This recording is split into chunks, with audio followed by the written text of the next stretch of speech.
Hello everyone, welcome back to my next deck profile, L6-8. As you can tell, it is an L6 deck that is focused on Final Fantasy VIII. Now this is as of Opus 18, so with the next set there actually will be a couple of cards which will be phased out, unfortunately, but they aren't too integral within the deck, to be perfectly honest with you, but it still does cater towards the 8 theme anyway. So yeah, I mean, to be honest, it's Ice Lightning, and within Opus 18 there's been a decent portion of Ice Lightning played anyway, so it does utilize a lot of those cards. But that isn't to say that's the only reason it works. There is some good other stuff in here as well, which is one of the reasons I really like this deck. Anyway, I'll start with the forwards, then go over these summons, and then finish with the backups. So first up, we have Selfie from Opus 13, which isn't a great card, I'll be perfectly honest with you. So for each forward other than fire you control, Selfie gains plus 2000 power. Now, this is a Ice Lightning deck, so pretty much every forward, except for one, will be buffing her. But how do you play her? Well, you can discard another Selfie, you could discard the Fire Squall, or you can play onto the field with Sid Kramer. And ultimately, Sid Kramer is a crucial card in this deck because, well, I say crucial, it's not crucial, but it's a really good card in this deck because it allows you to play the likes of Squall and Selfie. And Selfie can be quite funny actually as well, because she can become pretty big, because if you've only got a couple other forwards on the field, she does become a 9k. Now you can also, there's also her second ability of when a multi-element forward enters your field, you may pay a fire. When you do so at the end of the turn, until the end of the turn, it gains plus 2000 power and haste. So the only means of being able to use this ability would be actually through discarding a fire card, because there is no means of generating fire through your backups aside from Sid Kramer, but he only generates fire if you're casting something, not if you're using an ability. And then yeah, good luck using Selfie's S ability. You would have to have 2 Squall in your hand and the Selfie, so you'd have to have all 4 fire cards that are in the deck either on the field or in your hand to be able to use this, and it breaks 2 forwards, so not really that great, but still 8 themed, so I like it. Next up we have Fujin and Raijin as well, so I'll just talk about these. I mean, they're in the deck because they're Opus 18 and they fit the theme, and they can be useful against, or to buff the Cypher in the deck as well. Obviously I'm running the Opus 18 Cypher as well. They're always in the break zone, I'll be perfectly honest with you, but that's actually where they're best placed, because just having them there ready for when your opponent does play something very awkward, there's a decent amount of recursion in this deck. 1, through the Cypher, but 2, through the Renoa as well. So if it turns out your opponent's got a really troublesome ability, being able to play Renoa or Cypher to be able to get them back to your hand, to then play them onto field, to then start protecting your stuff as well, is really useful. And it's only at damage 3 that they then start buffing themselves and Cypher through that effect. So you do have to wait a little while before they're useful. Now, their first effect, if you control a card named Cypher and Fujin / Raijin, they gain plus 2000 power, but you are required to have both on the field. So Fujin doesn't buff herself doesn't buff herself unless Cypher's on the field, which sucks. But like I said, the damage 3 ability, they do buff themselves independently, and also gain that additional effect as well. So yeah, they're nice to have in the right situation, and that's why they're in the deck, because you do have lots of means of recurring the things back to your hand, but most of the time they will be in the break zone or removed from the game. Next up we've got Zeramus. A really good Ice Lightning card. It needs no introduction. Your opponent will always forget about the dulling of their forwards at the end of their turn. Damage 3, he gains haste. Upon entry, he gets to freeze a character. Upon attacking, he gets to freeze a character. There's not much more to say really. It synergizes with Alcid because they're really good together. Alcid's on the field, you play Zeramus, you get to freeze, you get to freeze a forward and freeze another character as well through thingy and your attacks, and yeah, it's just really, really, really, really good card. Cypher, so comes onto the field, deals your opponent damage. That's perfectly fine because you want to get yourself to damage 3 anyway for the likes of Fujin and Raijin. But moreover, when he enters the field, you then get to get a 8 character. Is it 8 character, 8 forward? 8 forward to your hand, so that's really, really good as well. But being able to, every single time you take opponent damage, buff something as well, means that your opponent's options of actually dealing damage to you are limited. If you can block their stuff, 9 times out of 10 your stuff will just die or become dull or whatever anyway. But if they're only attacking because their forwards are bigger, then it means that Cypher is able to kind of mitigate that risk as well. But really, his most important part here is the fact that he can recur something. Next up, we have Renoa. Yeah, she's just incredibly good. The fact that she can cost 0 is really, really important. Well, it's not important, but it's just so useful. Let's say you've got Cypher on the field with Raijin, and then you've got Sid, Kramer, and Quistis, and the backup line. Renoa costs 0. Player onto the field, gets something back to your hand, and this time it is an 8 character, so it can be one of your backups as well if you already have all your forwards, but 9 times out of 10 it will be forward of some sort. But damage 5, when Renoa attacks, dull all the characters your opponent controls. Let's say your opponent mistakenly, or your opponent takes you to 4 damage, you can play Cypher onto the field, take yourself to a 5th point of damage, you then get yourself a Renoa back to hand, and play onto the field. Actually, what you'd want to do, sorry, I just realised in my head I was saying it wrong, you play Renoa onto the field to then get back your Cypher. You play Cypher onto the field at damage 4, that takes you to 5. You can then give Renoa haste, and then she can attack and dull everything on your opponent's field out of the way, which is quite the push. Yeah, really, really good. I also forgot to mention that Cypher's haste works really well with Alcid, because Alcid, whenever you're a lightning forward that attacks, you get to dull something out. Also, Renoa coming onto the field for a reduced cost alongside Alcid is really, really good, because you're also getting to free something as well. If you're able to attack with Renoa and dull have your opponent's forwards out of the way, and then play Alcid into, let's say, Zeramus, you can then potentially freeze all those forwards as well. Squall. Obviously, he's on fire, but you have 3 Sid Kramer in the deck, which means you can generate the fire to play him onto the field. Your opponent might not consider that when you play him. If they see Sid Kramer, it probably won't come as a surprise, but either way, it's a nice board wipe option available, and this Squall works excellently with Teodor. If you have Squall and Teodor in the hand, and you just warp the Teodor, your opponent's now got 2 turns. After that point, they're probably going to have an empty hand, at which point you drop in Squall, your opponent now has no hand, you make sure to empty your hand, you attack, you wipe their field. Gilgamesh, fantastic card. Now, when I say fantastic card, he's got 2 attacks, which is very easy to access at damage 3. Again, Cypher can get you to damage 3, which is really good. Now, the chance of him actually breaking something is, well, they're not slim, but you're limited to 3 costs, because you would have to have one of your fire forwards in the break zone, so Selfie or Squall, and then maybe a multi-element of some description, so you only have to remove those 2, but he's only going to be breaking a 3 cost at the very least. But he does have haste, which is really nice, and at damage 3 he gains brave and can attack twice in the same turn. He's only still a 7k, but still, if you are able to, let's say, have Zeramus on the field the following turn, your opponent's forwards all go dull, you then bring in Alcid to then bring in Gilgamesh, attack twice, you know, this deck can come back from damage 6 very, very easily. Gilgamesh getting a couple of attacks through, Zeramus having haste upon entry, Cypher being able to give something haste as well, with Alcid being able to dull things out of the way. You can storm your opponent very, very quickly. And Gilgamesh is an 8 forward, which means it can be recurred through the likes of Renoa and Cypher. Next up, Sephi. Again, really good Ice Lightning card.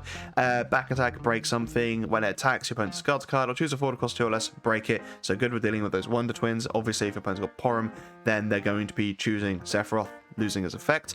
But still, it then means that Sephiroth will be the lightning target for that. So if you do get something like Alcid onto the field, or Zeramus onto the field, they can only pick one every turn.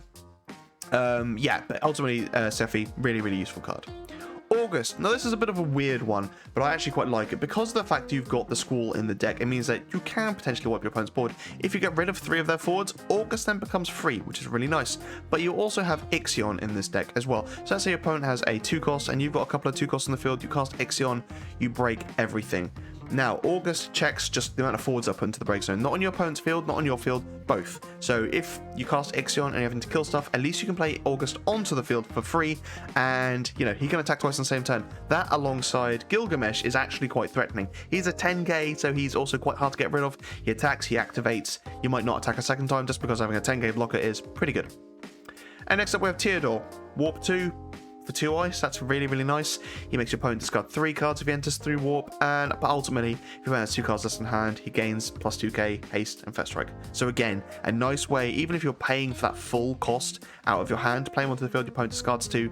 Chances are, unless they had 5 cards in hand, they are going to be going down to at least 2 cards, which then means Teodor is then a threat and probably pushing. And again, just it synergizes nicely with so many of these other cards where it just enters the field, can deal, attack your opponent's hand and be hasty. So it's not just a case of having that decent entry ability, but also applying the pressure through attacks as well. Right, next up, summons. Shiva. So I really like this Shiva. Choose one dull forward of cost 2 or less and break it. Your opponent discards 1 card. Fantastic with dealing with some of the monsters. So something like Tross or Atomos. Your opponent makes them a forward. They attack with them. They might still get their effect, but Shiva breaks that card or breaks that forward. Not to mention the fact, you know, if they attack with something like Porum or Palom, there are loads and loads of really good 2-cost forwards in the game at the moment. So having this Shiva there just to break it and then also make your opponent discard is quite nice. But also choose one forward. If it deals damage other than battle damage to a forward this turn, the damage becomes 0 instead. Really useful against fire. If your opponent plays something like Squall or Susanoo onto the field, Shiva, it now deals no damage to your forwards, which is really good. If your opponent plays like Susanoo and they break their backup, you've basically paid a 2 CP to break that backup, which is pretty good. It won't be a backup of any consequence, probably, unless your opponent's having a bad backup game, but still, it's just really nice to be able to use Shiva to make it so that your opponent's forwards can't be dealing damage to your stuff. Could be a Faris, it could be a Bismarck. There are loads of different forwards that will be dealing damage to your stuff, so having the Shiva there to stop that damage from being dealt is important. Ixion, again, just a nice board wipe, gets rid of so many troublesome forwards. It does hit a lot of forwards on your own side as well, so you've got Selphie, Fujin and Raijin, and potentially Zeramus and Cypher as well. But when you've got so much recursion in this deck, it's not too much of an issue. Yeah, really, really good lightning summon in my opinion. Remora, so being able to just set something to -7k and you're something to +7k, not much more to say. You can, if you set a 7k to -7k, it breaks, and ultimately that's what we're going for here. Just the power reduction, honestly. Just being able to make it so that you can probably break something of theirs whilst also buffing your own stuff. Having that option there is just really, really useful. Ixion, similar sort of thing as well. Now, Ixion, you could discard a fire card to get the 3 elements cost for Ixion to -2k to your opponent's board, and then -8k to one particular forward. It's really, really nice. But again, this is more to focus on rather than an outright break, because there are forwards that can't be broken by summons or abilities, or they have to take damage, you know, things like that. Having stuff like Remora and Ixion there saying, I'm just going to make them reduce their power, means that they aren't protected against that, unless, of course, they have something like, is it Kalmia? So, yeah. Kalmia, if you see you're up against mono water or some variant of water, be careful of that, but you know, ultimately you can't say that before going into the deck, so I really like just having something like Remora Ixion there to get that damage, power reduction. Right, next up we have in the backups Edward. Just remove something basically every turn. Really, really good. So many games play a lot of recursion. So many decks, play a lot of recursion. So just having the Edward there to make sure that recursion is null and void is useful. Obviously, if your opponent has something like Lena on the field, then you can't do much about it. Also, I think it's Kalmia again. So Kalmia is a decent counter to some of the cards in this deck. But either way, most of the time, just remove something every turn if you're not using that CP is just really, really good. Fencer. So, dull, put Fencer into the break zone. Choose one dull forward, deal at 4,000 damage. If you've received a point of damage this turn, deal at 8,000 damage instead. So, this works nicely with Cypher. You deal yourself a point of damage. You then get to give something +2k in haste. You can then use Fencer to put in the break zone to then hopefully kill something. Same works with the Knight as well. Knight, it might actually be better poised with Cypher as well, because Cypher deals 2 point of damage. You can then use Knight to move it forward out of the way, and then Cypher can then attack through as well, so not be blocked by said forward. Alhanlem. Dull, put Alhanlem into the break zone. During this turn, if a character enters the field, your opponent summons or abilities, remove from the game instead. Similar to Edward, just your opponent wants to play something for free or cheap, Alhanlem makes it a little bit more awkward. Sid Kramer, very important card because it is your means of playing Squall or Selphie, but it's also just another means of generating ice as well. And you'll probably come up against a lot more of the lightning backups than you will the ice ones, because there are generally more. Or there's more lightning in the deck than there is ice anyway. But Sid Kramer effectively being an ice backup as well is really, really nice, because most of the ice cards that you'll be playing will be something like just replaying Renoa, to be honest. Be able to play that Cypher to get Renoa back to replay Renoa is really, really useful, or vice versa, obviously. But just having that option there, that fluidity, is awesome. Sid's of Fire, damage 3, really good EX burst, gets you a character in your break zone back to your hand. So it could be something like Chadley, who knows, or Edward or Alhanlan, things that have been proved to be really useful. But 9 times out of 10, it will be something like Rinoa, Alcid, Sephiroth. If your opponent's got a couple of forwards they're attacking with, and they hit Sid Sapphire as the first point of damage, go get yourself that Sephiroth from your break zone. Chances are I won't be attacking again, and then at the very least you can then play Sephi to break the forward that did attack and deal the opponent damage. Quistis. So, yeah, it's not the best card, and there doesn't need to be 3 in here. I actually, in the recent iteration of this deck, I have 3 Sid Sapphire and 2 Quistis, which then obviously drops down the ice backup count even more so. But ultimately she gets you an ice card to hand. It can miss though, that's the one problem. But damage 5 when Quistis enters the field. Choose one category 8 card in your break zone, add to your hand. Probably never going to get that effect as well, so she isn't the best card in the world. But the reason she's in this deck is because she is another 8 character, which then reduces the cost of Rinoa. And having 2 8 backups on the field to then make Rinoa just as standard, cost 2 most of the time, is really useful. Enough so that I would happily run Quistis anyway.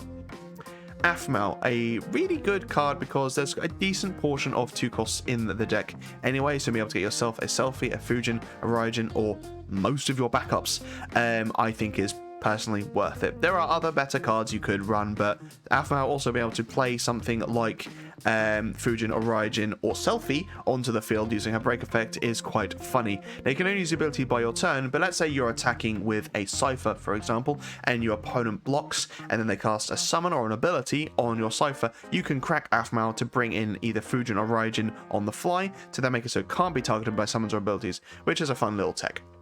And then finally, Chadley. Does be able to recur stuff from your break zone. Again, incredibly important in this deck. You've got stuff like Rinoa and Cypher and maybe Quistis, but having Chadley just sat there being open with 2 counters, being like, I'm going to get back whatever you destroy, is horrible for your opponent, because if you've got something like Zaramus or Alcid or even Sephiroth there, they're like, I don't want to break this thing, but I can't let it stay on the field. Chadley's there, ready to restore that board back to its original state. And yeah, that is my L68 deck. It's a lot of fun to play. Sometimes you can brick, just keep on pulling loads of Sid Sapphire, loads of Sid Kramer, and sometimes you just won't get any Sid Kramer at all. The most recent game I played of this deck, I actually barely pulled any 8 cards, which is impressive.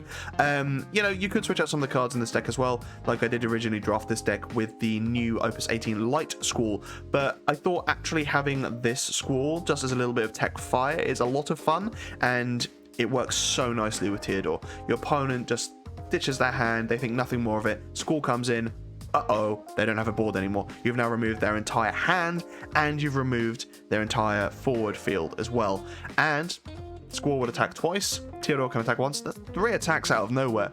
I like that a lot.